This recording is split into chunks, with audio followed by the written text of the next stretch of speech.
Mari Carmen Sisto del Centro Auditivo Audiomar, que está en la Avenida de los Mayos. Nuestro centro está en la campaña europea de la salud. No sé si lo están viendo. Estamos aquí, que me está grabando GVive.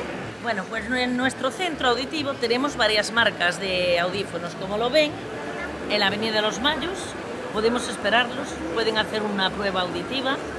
Aparte de audífonos, tenemos accesorios y complementos.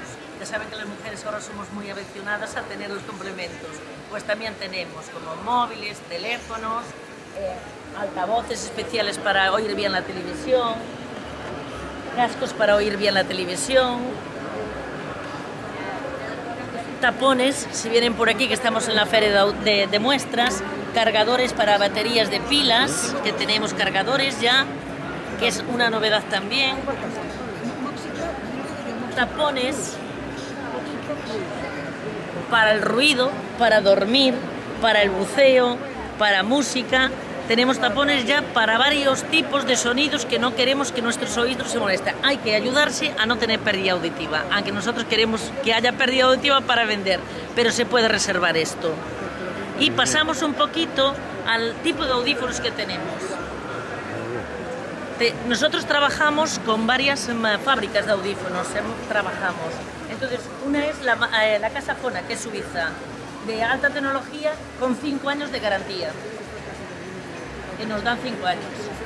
Los audífonos más modernitos ahora son los pequeñitos, como los ves aquí, pequeñitos, valen para una pérdida, hasta una pérdida severa. Los otros valen hasta una pérdida profunda. ¿Cuánto pesa?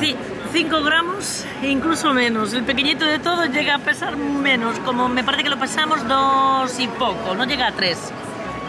Tenemos los alemanes, estos son suizos, estos son alemanes, también con diseño.